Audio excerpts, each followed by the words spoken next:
da'i ilallah Al-Ustaz Al-Fadil Kiai Al-Haj Ajir Ubaidillah.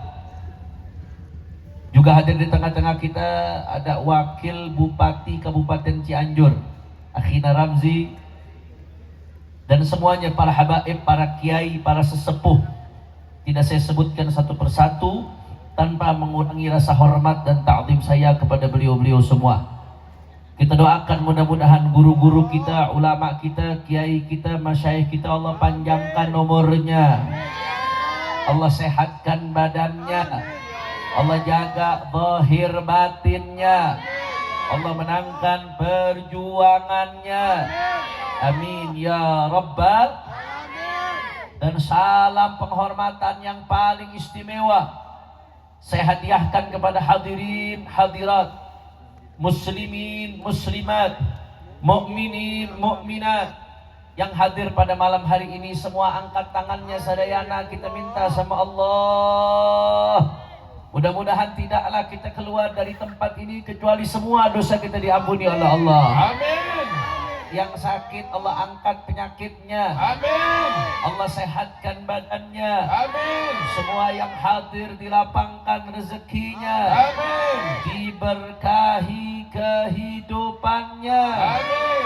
Amin ya rabbal alamin.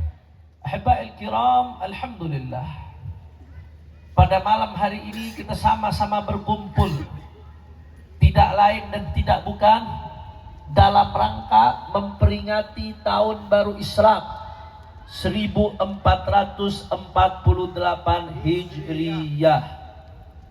Wa qabla kulli syai' yasurruni an ataqaddama ilaikum bitahni'ah uhanni'ukum bihululil 'amil hijriyil jadid 1448 sa'ilan min Allah subhanahu wa ta'ala an yaj'ala hadzal 'am 'am an-nasr lil ummati al-islamiyah wa 'am al-faraj wa 'am al-fath.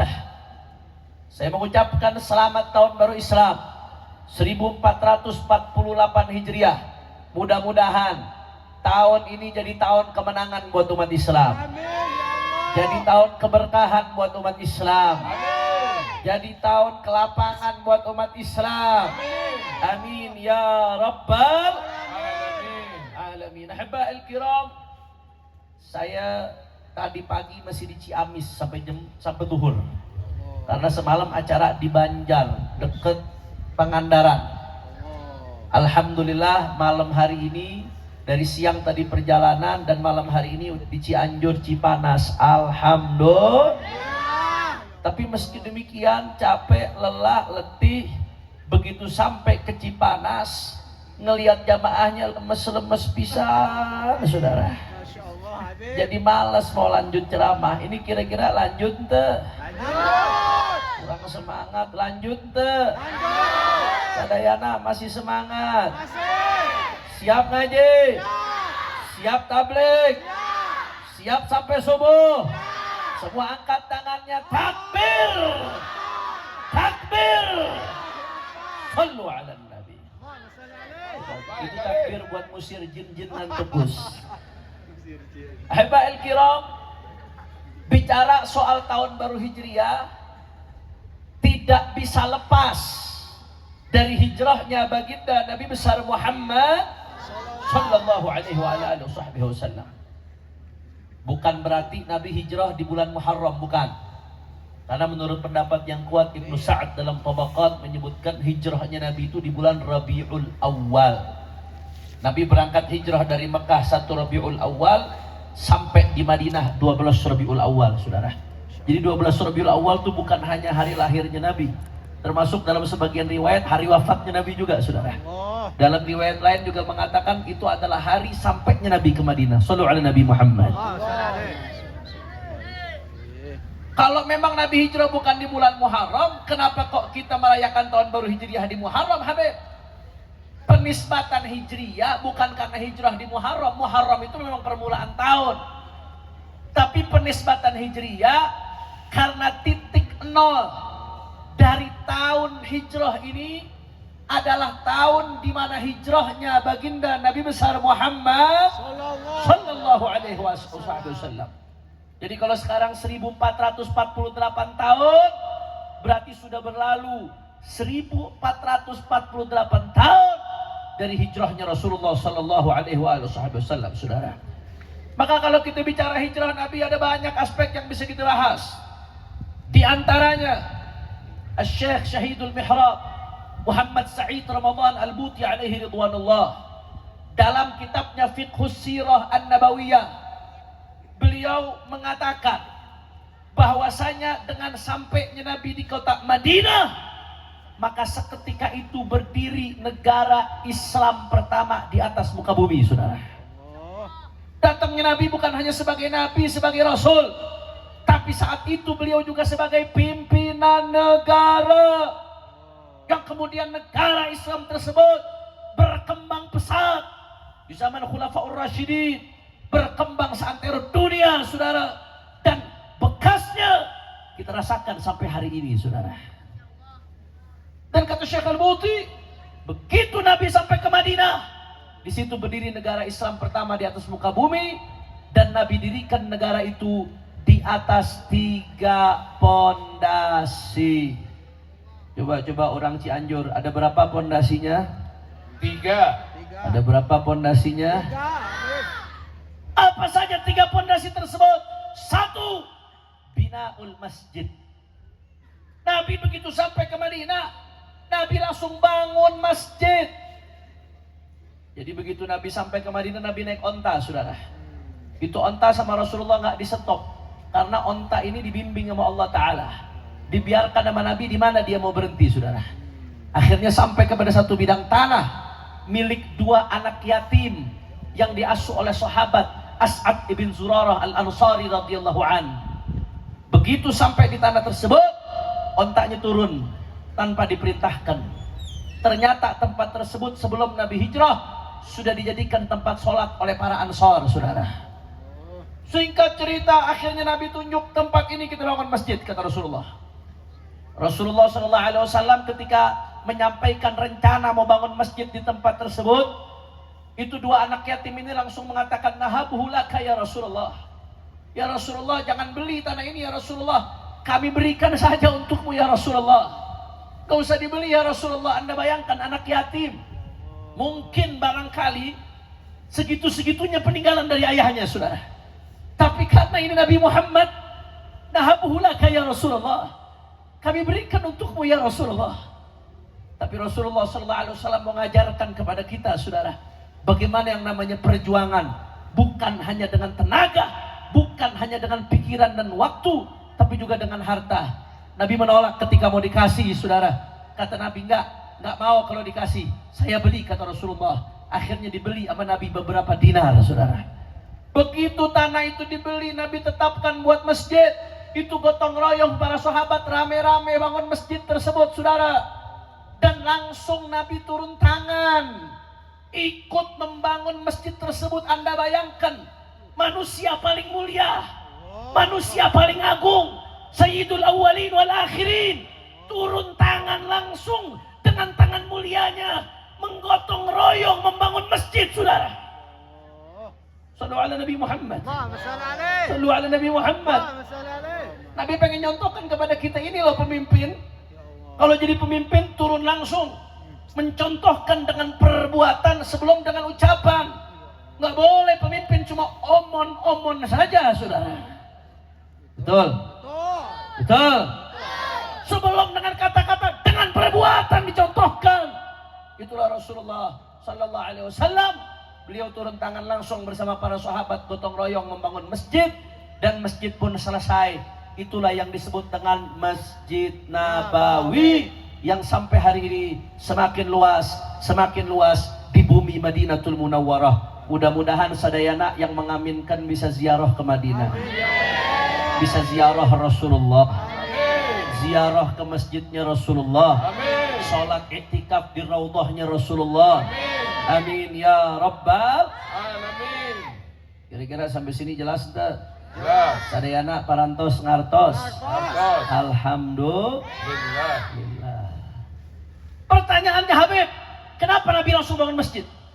Ini kan bicara negara. Kenapa nggak langsung bangun parlemen? Kenapa Nabi nggak bangun saudara istana negara? Kenapa Nabi nggak bangun gedung-gedung pemerintahan lainnya? Tapi yang dibangun sama Nabi masjid. Kita bisa nangkep isyarat di situ, saudara. Yang pertama, masyarakat nggak akan baik kecuali kalau perhatian sama sholat. Inna salata tanha 'anil fahsya'i wal munkar. Yang namanya sholat itu mencegah dari kebejatan dan kemunkaran. Saudara, kalau perorangan begitu melaksanakan sholat dengan baik dan benar, sholat itu akan mencegah dia dari kemunkaran. Maka perorangan kalau dikumpulkan akan menjadi masyarakat, saudara. Artinya kalau setiap perorangan dari masyarakat menjaga sholat, lalu dia terjaga dari kemunkaran, maka berarti masyarakat yang ada di tempat tersebut akan jadi masyarakat yang baik. Betul? Betul? Dan gak sampai di situ, saudara. Nabi pengen nunjukin kepada kita betapa pentingnya sholat jamaah, saudara. Maka yang dibangun pertama masjid. Luar biasa. Sholat jamaah penting dari segi pahalanya dan dari segi dampak sosialnya. Kita mulai dari segi pahalanya, saudara. Ada hadis yang diriwayatkan oleh Imam Al-Hafidh Murtada Az-Zabidi. Hafidh Murtada Az-Zabidi seorang hafidh musnid ahli hadis wal uhdatu lirawi. Beliau dalam kitabnya Ithaf Sada Al-Muttaqin bi Syarh Ihya Ulumuddin meriwayatkan satu hadis. Apa kata Rasulullah? Man shalla shalawatul khams fil jamaah faqad mala'a barran wa bahran ibadatan. Siapa yang sholat 5 waktu berjamaah, kata beliau, maka seakan-akan mengisi lautan dan daratan dengan pahala ibadah. Habib, apa iya sebanyak itu pahalanya? Sholat 5 waktu berjamaah pahalanya seperti mengisi lautan dan daratan dengan ibadah. Masa iya sebanyak itu? Saudara, nggak usah jauh-jauh lah, ada begitu banyak hadis yang berbicara tentang fadilah sholat jamaah. Satu aja saya mau kutip. Ini kemarin kita baru saja melewati musim haji. Mudah-mudahan yang ada di sini sadayana yang mengaminkan bisa berangkat haji. Mau berangkat haji? Betul? Saya tanya dulu sama Pak Wakil Bupati. Pak Wakil Bupati, di Cianjur kalau pergi haji reguler ngantrinya berapa tahun?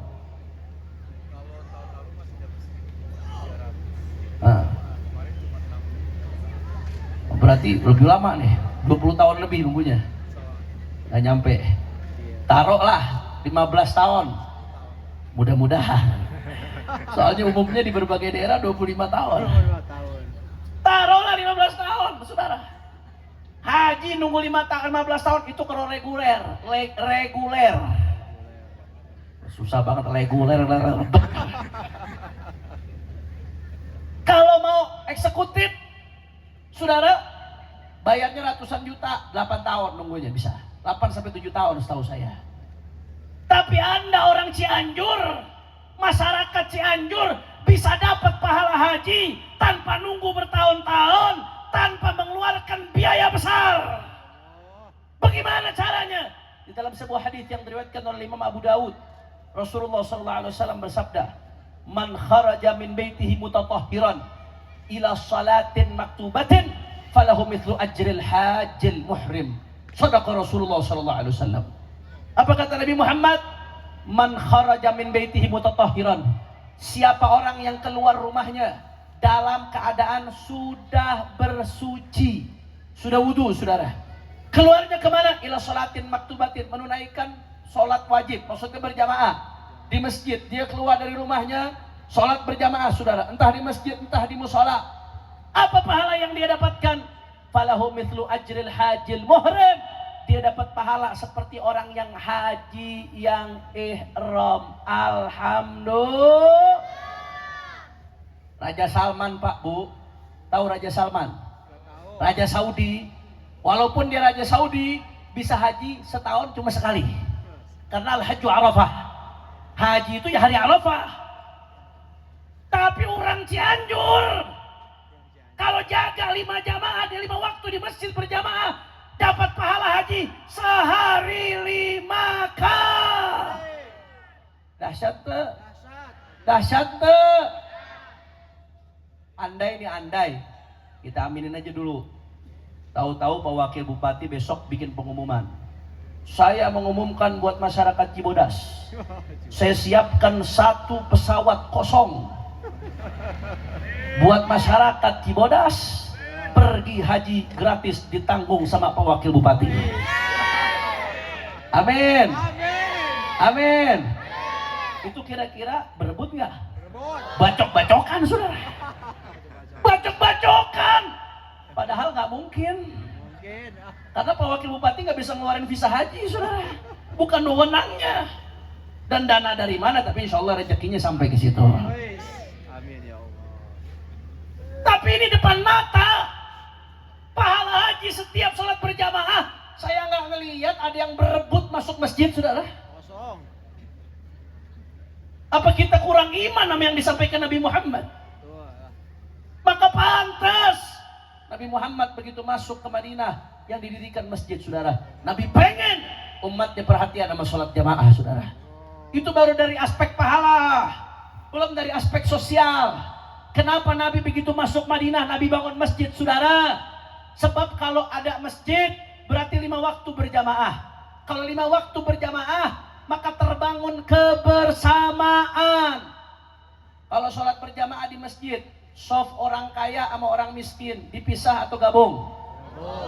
Soft pejabat sama rakyat pisah atau gabung? Soft orang Sunda sama orang Jawa dipisah atau gabung? Soft yang kiai sama habaib sama umat dipisah atau gabung? Pisah atau gabung?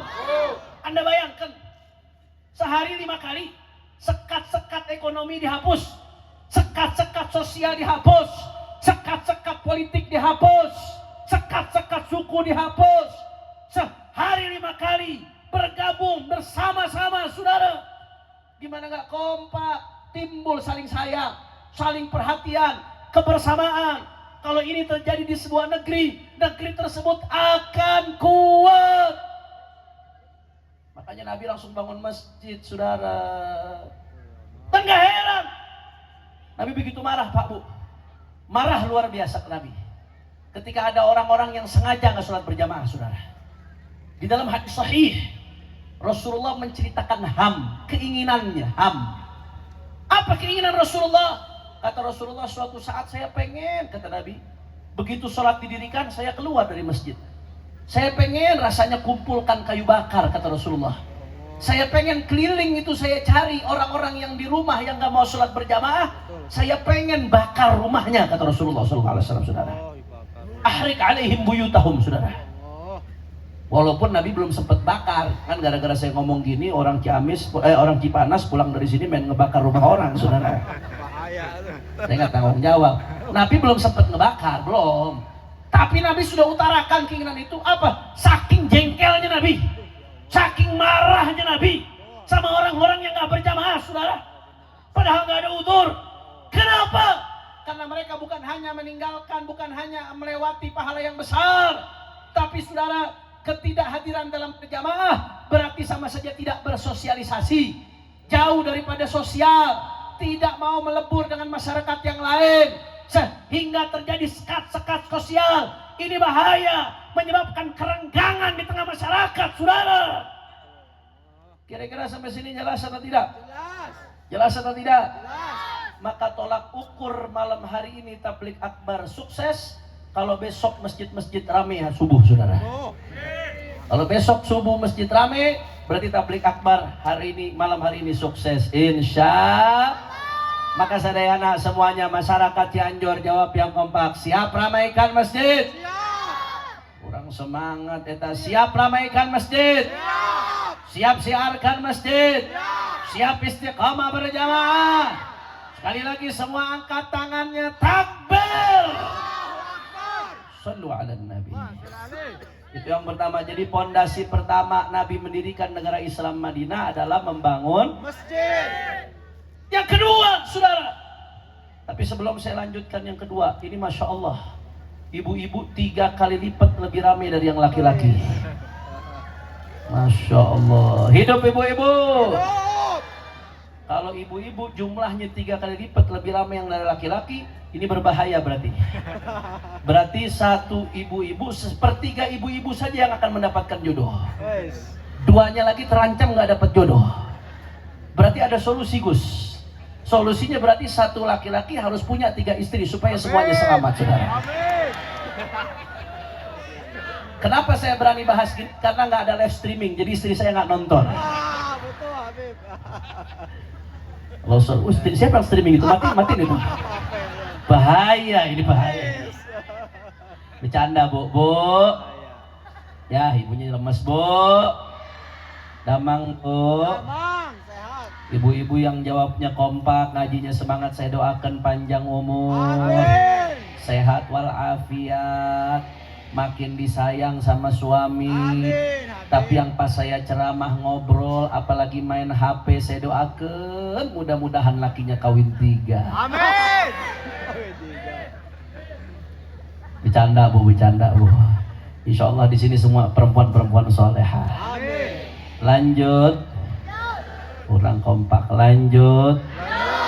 Allahumma sholli ala Muhammad. Allahumma sholli alaihi. Jadi tadi pondasi yang pertama apa? Nabi membangun.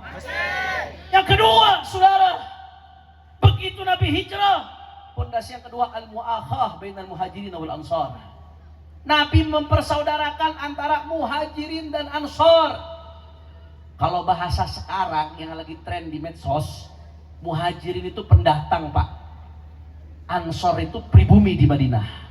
Itu bahasa sekarang. Kalau saya mau pakai bahasa sekarang yang dipopulerkan oleh sebagian orang. Muhajirin datang dari Mekah ke Madinah, pendatang di Madinah. Ansor itu pribumi di Madinah, saudara. Dipersaudarakan sama Nabi dengan ikatan iman Islam.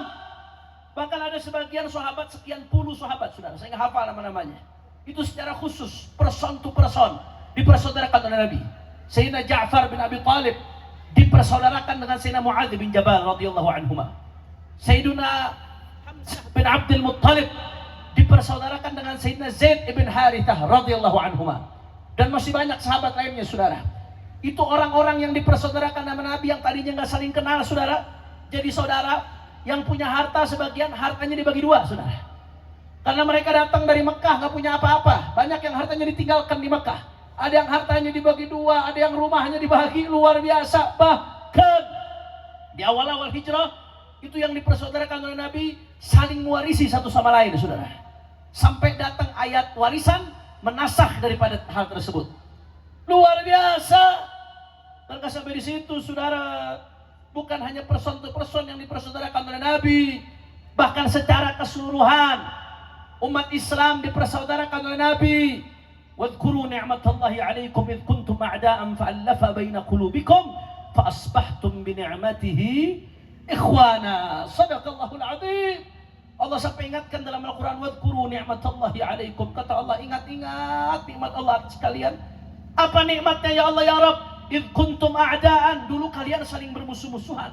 Siapa yang bermusuh-musuhan? Kalau kita buka kitab-kitab tafsir, di Madinah itu ada 2 suku besar. Namanya Aus dan Khazraj, saudara. Ini 2 suku besar, perang lebih dari 100 tahun, saudara. Anda bayangkan perang lebih dari 100 tahun, berapa banyak darah ditumpahkan, berapa banyak nyawa melayang, berapa banyak, saudara, ketika itu nyawa yang dikorbankan. Lebih dari 100 tahun perang, saudara. Itu nggak selesai-selesai sampai diutus Rasulullah SAW. Begitu diutus Rasulullah, baik Aus dan Khazraj di Madinah sama-sama beriman. Ketika mereka beriman, perang yang berlarut-larut sebegitu saja selesai. Kenapa? Karena mereka dipersaudarakan sama Nabi Muhammad sallallahu alaihi wasallam. Makanya orang-orang Yahudi nggak terima ketika itu. Orang-orang Yahudi duri dalam daging, saudara. Ngompor-ngomporin Aus dan Khazraj yang udah damai gara-gara Rasulullah. Tahu-tahu, saudara, apa yang dilakukan oleh Yahudi? Yahudi berusaha komporin lagi. Aus dan Khazraj lagi duduk tenang-tenang. Kata orang Yahudi apa? Aus, kamu tahu nggak? Ini dulu bapakmu, kakekmu dibunuh sama orang bapak sama kakeknya si Khazraj nih. Khazraj, kamu tahu nggak? Ini dulu bapakmu sama kakekmu dibunuh sama bapak dan kakeknya si Aus ini, saudara. Terus dikompor-komporin, dikeluarkan syair-syair yang isinya saling nyerang dahulu kala. Karena dulu psiwar, perang psikologisnya orang Arab ketika perang syair. Kalau sekarang perang media. Kalau dulu syair, saudara. Itu syairnya Aus yang menghina-hina Khazraj diungkapkan lagi di situ. Syairnya Khazraj yang menghina-hina Aus diungkapkan lagi di situ. Aus dan Khazraj yang udah damai di Madinah tiba-tiba panas lagi, saudara. Marah lagi, mau perang lagi. Info ini disampaikan oleh sahabat ke Rasulullah. Ya Rasulullah, ini bahaya ya Rasulullah. Aus dan Khazraj mau diadu domba ya Rasulullah. Rasulullah datang. Apa yang dikatakan oleh Nabi Muhammad? Kata Rasulullah SAW, Abi da'wal jahiliyati tad'un wa ana baina adhurikum. Abi da'wal jahiliyati tad'un wa ana baina adhurikum. Kata Nabi, kalian mau pakai cara-cara jahiliyah?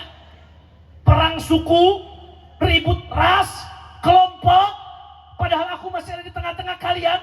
Kalian mau pakai cara-cara jahiliyah? Marah kita punya Nabi, saudara.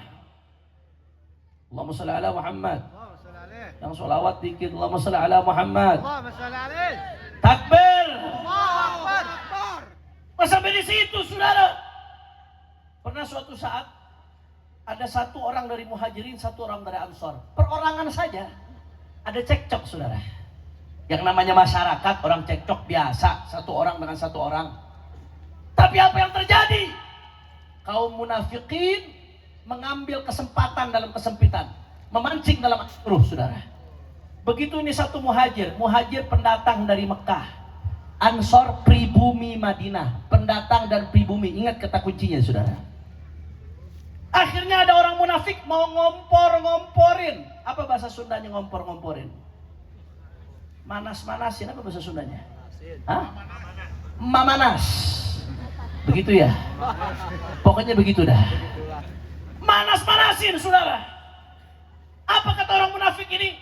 Ya lal muhajirin, weh para pendatang, ini saudara kamu nih mau diganggu. Satu lawan satu mau dibikin lebar, saudara. Ya lal ansar, hei para pribumi, ini saudara kamu diganggu nih. Satu lawan satu mau digosok-gosok supaya konfliknya melebar, horizontal. Nabi tahu, saudara. Nabi dengar. Begitu Nabi dengar, apa kata Nabi? Abi da'wal jahiliyati tad'un wa ana baina adhurikum. Marah kita punya Nabi. Kalian mau pakai cara-cara jahiliyah? Aku masih di tengah-tengah kalian. Kalian mau pakai cara-cara jahiliyah? Masya Allah. Da'uha fa innaha muntina. Kata Nabi, tinggalkan itu cara-cara. Nabi mengatakan itu cara-cara busuk, saudara. Adu domba atas nama suku, ras, busuk. Padahal sama-sama Muslim, sama-sama umatnya Rasulullah. Dan di Indonesia ditambah sama-sama Indonesia, saudara. Bhinneka Tunggal Ika, kadang-kadang masih mau dibikin ribut. Anda bisa lihat di media sosial, ada program struktur sistematis yang berusaha ngadu domba rakyat, mengancam stabilitas negara atas nama suku. Oh ini Yaman, pendatang Yaman. Ini pribumi, saudara. Oh ini suku ini dengan suku anu. Oh ini suku itu dengan suku ini. Dibikin ribut, saudara. Da'uha fa innaha muntina. Gak sadar kita udah dipersaudarakan sama Rasulullah sallallahu alaihi wasallam. Di mana semangat hijrahnya Nabi Muhammad sallallahu alaihi wasallam? Maka oleh karena itu ayo sama-sama persaudaraan yang udah diikat oleh Nabi. Apapun sukunya, apapun bahasanya, apapun warna kulitnya, apapun partainya, apapun kelompok dan ormasnya, selama kita Muslim, selama kita umat Nabi, wajib untuk kita bersatu, saudara. Betul? Betul?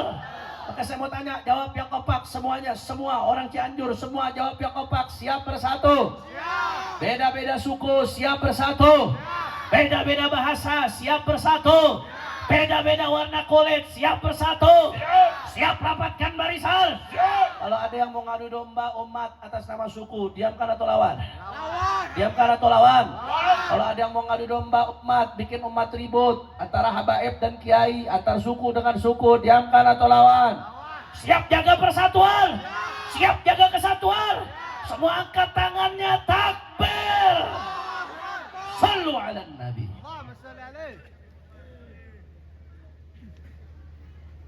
Lanjut. Lanjut, Habib. Sahur. Udah malam. Lanjut. Masih semangat? Yakin? Betul? Tega banget orang baru pulang dari Ciamis disetrap sejam, saudara. Perjuangan. Ini kalau di Jakarta nih jam segini banci aja udah tobat, saudara. Orang Cianjur jam segini masih ngaji. Lanjut. Lanjut. Allahumma shalli ala Muhammad. Yang terakhir, yang ketiga, saudara. Jadi tadi yang pertama, Nabi membangun pondasi negara Islam. Yang pertama dengan membangun Yang kedua, persaudara. Yang ketiga, kata Syekh Al-Buti, kitabatul wathiqah. Nabi menulis piagam Madinah, saudara. Di Madinah ini ada bukan hanya muslim, ada juga non-muslim di Madinah, saudara. Maka Rasulullah SAW, beliau mengajarkan kita sebelum ada sistem negara modern. Nabi sudah menulis konstitusi, kata Syekh Al-Buti, dustur. Konstitusi yang mengatur bagaimana hubungan antar rakyat di Madinah. Baik muslim dengan muslim, atau yang muslim dengan kafir dengan non-muslim, saudara. Masya Allah, diatur sama Nabi sedemikian indah, sehingga di situ terjadi stabilitas. Terjadi, saudara, yang namanya suasana gotong royong, saling menghargai. Alhamdulillah. Maka apa yang kita pelajari yang bisa kita ambil di sini, saudara, yang namanya ada kadang-kadang ada yang mengatakan, oh Islam jangan menyeret-nyeret, jangan bawa-bawa politik. Islam jangan bicara soal politik. Saudara, urusan istinja saja, urusan cebok diatur sama Islam. Apalagi urusan negara, saudara. Urusan istinja, cebok, cara keluar masuk kamar mandi, urusan yang paling kecil diatur sama Islam. Apalagi urusan negara. Nabi Muhammad memberikan contoh kepada negara-negara modern di dunia. Sebelum mereka bicara konstitusi, Nabi sudah letakkan konstitusi, saudara. Takbir. Makanya para ulama bicara soal politik. Al-Imam Al-Mawardi sampai nulis kitab khusus, judulnya Al-Ahkam Sultaniyah. Al-Imam Al-Haramain, guru daripada Al-Imam Al-Ghazali, saudara. Beliau nulis kitab khusus, judulnya Ghiyathul Umam fi Tiyasil Dhulam. Satu kitab panjang lebar cuma bicara tentang as-siyasah asy-syar'iyyah, politik Islam, saudara. Dan masih banyak lagi, saudara. Ulama kita bicara. Al-Imam Al-Ghazali sampai nulis satu kitab khusus judulnya At-Tibrul Masbuk fi Nasihatil Muluk. Kalau ini tentang etika berpolitik, adab berpolitik. Ini kebetulan berkaitan dengan disertasi doktoral saya, saudara. Al-Imam Al-Mawardi juga nulis kitab judulnya Tashilun Nazar wa Ta'jilul Dhafar fi Akhlaqil Malik wa Siyasatil Muluk. Lagi-lagi bicara soal tata negara dan bicara soal etika bernegara, saudara. Jadi kata siapa Islam nggak boleh bicara politik? Ya, saya setuju. Politisasi Islam haram. Menggunakan Islam cuma buat kepentingan politik haram, saudara. Kalau lagi mau dipilih pemilihan pakai peci, begitu udah selesai masa pemilihan pecinya ditinggal. Mau pemilihan mampir ke pesantren, ke majelis. Kalau selesai pemilihan majelis sama pesantren nggak ditengok lagi. Yang begitu ayah loba. Ayah loba. Itu namanya politisasi Islam. Jualan Islam buat kepentingan politik pribadi. Haram, saudara. Yashtaruna bi ayatillahi thamanan qalila. Tapi kalau islamisasi politik, menggunakan akhlak-akhlak Islam dalam berpolitik, menggunakan norma-norma Islam dalam politik, memperjuangkan bagaimana caranya, saudara, nilai-nilai Islam bisa masuk ke undang-undang kita. Sehingga sekarang ada yang namanya ekonomi syariah, pengadilan syariah, saudara. Dan selanjutnya dan seterusnya, memperjuangkan nilai-nilai Islam supaya masuk ke dalam sistem kenegaraan. Itu adalah keharusan. Betul tak? Betul tak? Ini yang bisa kita pelajari, saudara. Dan termasuk cara berpartisipasi politik bukan hanya soal kontestasi, saudara. Bagaimana ulama bersama umat menjalankan fungsi sosial kontrol. Karena Imam Al-Ghazali dalam Ihya Ulumuddin, di dalam jilid pertama Ihya Ulumuddin Kitabul Ilm, beliau mengatakan kanal faqih muallimas sultan wa mursyidahu. Tugas seorang ulama itu adalah menjadi guru bagi penguasa, menjadi pembimbing bagi penguasa. Ulama didampingi dan dibackingi oleh umat, itu harusnya menjadi yang mengarahkan. Ini lo benar, ini salah, ini hak, ini batil, bukan malah jadi penjilat, saudara. Itu tugas ulama.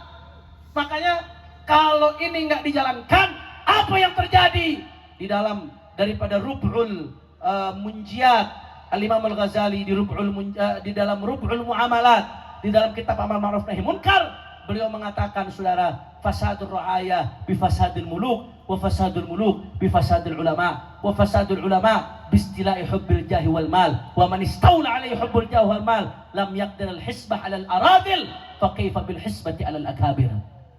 Kenapa rakyat bisa rusak? Ini sekarang kerusakan terjadi di mana-mana. Pinjol sama judol makin banyak. Betul? Boti, saudara, boti. Tahu boti? Tahu boti? LGBT. Terong ketemu terong. Jeruk ketemu jeruk. Perbuatan kaum Lut yang dilaknat oleh Allah makin menyebar kemana-mana. Jawa Barat, provinsi dengan umat Islam terbesar mungkin di dunia. Di dunia, Jawa Barat rakyatnya hampir 50 juta, provinsi bukan negara. Saya dulu ingat Gubernur Jawa Barat pernah bilang, ya, Jawa Barat itu kalau dikumpulkan warganya, jumlah warga Jawa Barat sama seperti jumlah warga Malaysia plus Australia. Malaysia plus Australia sama dengan Jawa Barat, Gus. Dan mayoritas umat Islam, artinya mungkin provinsi dengan umat Islam terbanyak di dunia, Jawa Barat. Tapi banyak LGBT.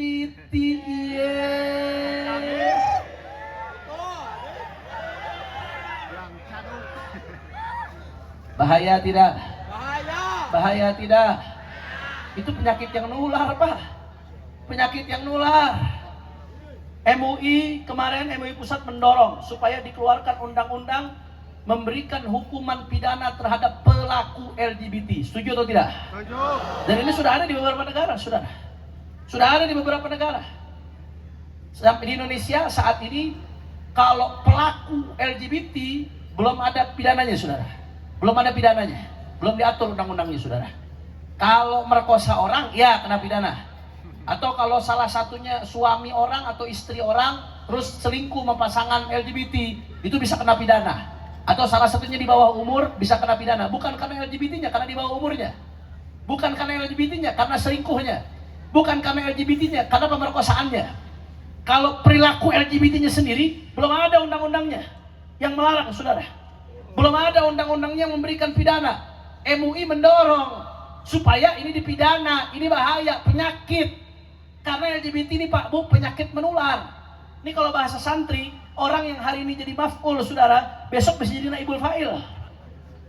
Yang naibul fa'il bisa jadi fa'il setelah itu, saudara. Nggak main-main. Ini penyakit nggak main-main, saudara. MUI mendorong supaya ada undang-undang yang mempidanakan. Bagus enggak? Bagus enggak?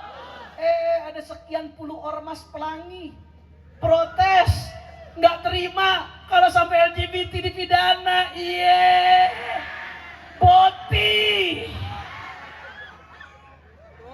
Kalau ada puluhan ormas yang menolak LGBT dipidana, ayo umat Islam dari Sabang sampai Merauke yang takut kalau anak-anaknya rusak, mari sama-sama dengan ribuan ormas dan jutaan umat kita dorong pemerintah untuk keluarkan undang-undang pidanakan LGBT dengan hukum seberat-beratnya, saudara.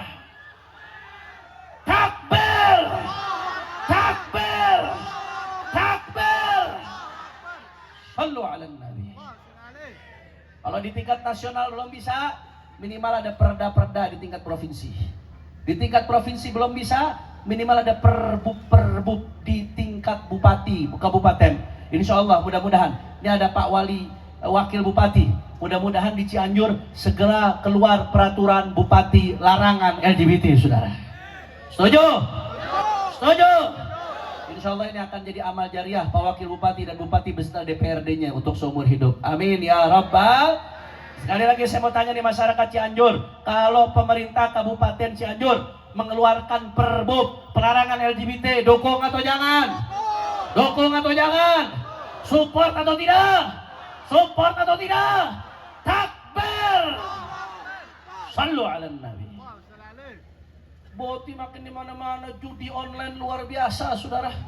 Dan seterusnya, yang namanya begal, masya Allah, di mana-mana makin dahsyat kejahatan. Kenapa rakyat bisa rusak? Fasadul ra'aya bi fasadil muluk. Rakyat bisa rusak karena penguasanya rusak. Pertanyaannya, kenapa penguasanya rusak? Wa fasadul muluk bi fasadil ulama. Penguasa rusak, kata Imam Ghazali, karena ulamanya rusak. Ulamanya nggak mau mengingatkan penguasa yang berbuat salah, nggak mau amar ma'ruf nahi munkar. Bukan berontak, bukan. Islam nggak ngajarkan berontak, Ahlus Sunnah wal Jamaah nggak ngajarkan berontak. Haram berontak kepada pemimpin yang sah, saudara. Tapi bukan berarti terus menjilat, bukan. Tugas Ahlus Sunnah wal Jamaah mengajarkan jelas.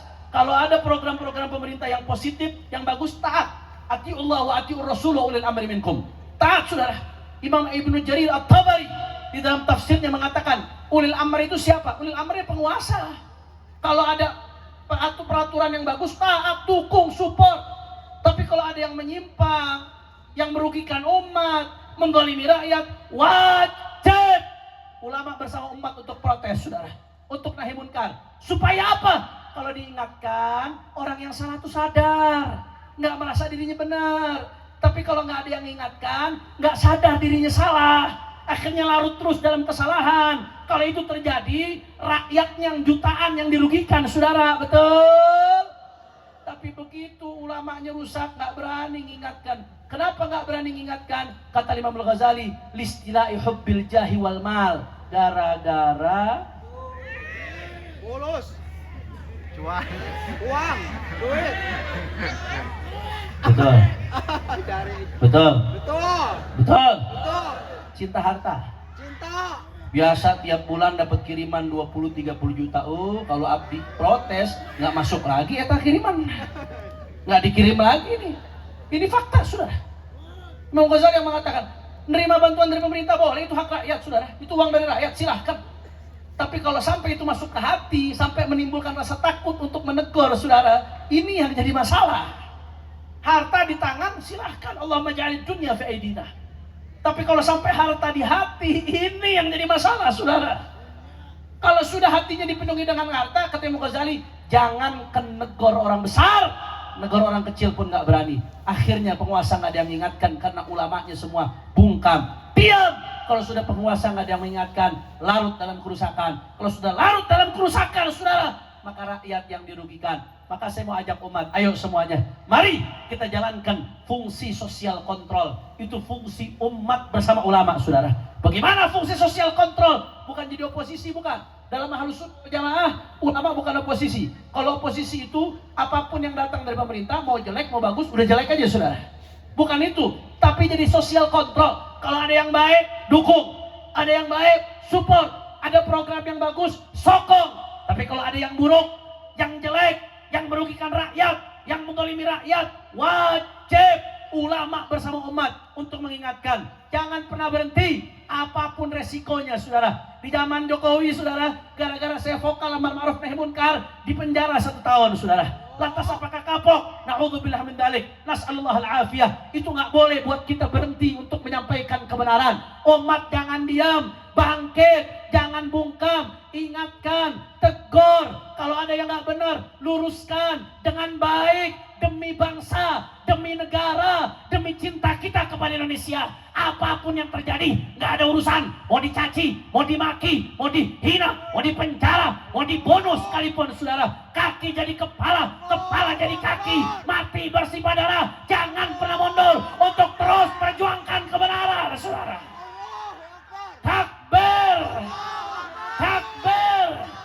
Maka saya mau tanya masyarakat Cianjur, jawab yang kompak semuanya. Siap bersatu? Siap. Siap rapatkan barisan? Siap jalankan fungsi sosial kontrol? Siap terus amar ma'ruf nahi munkar? Siap. Jawab yang kompak. Kalau ada program pemerintah yang bagus, dukung atau jangan? Dukung. Support atau jangan? Support. Bela atau jangan? Bela. Tapi kalau ada program-program pemerintah atau kebijakan-kebijakan oknum-oknum pejabat yang menyimpang, yang merugikan daripada rakyat, yang mendolimi rakyat, siap ingatkan? Siap. Siap tegur? Siap amar ma'ruf nahi munkar? Siap luruskan? Sadayana angkat tangannya, takbir. Sallu ala nabi. Ayo sama-sama terakhir kita baca salawat, kita niatkan. Mudah-mudahan barokah salawat. Yang punya hajat Allah kabul hajatnya. Yang sakit Allah angkat penyakitnya. Allah sehatkan badannya. Semua yang hadir dilapangkan rezekinya. Diberkahi kehidupannya. Amin ya rabbal.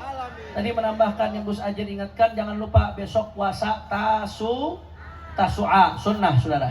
Dan lusa puasa Asyura.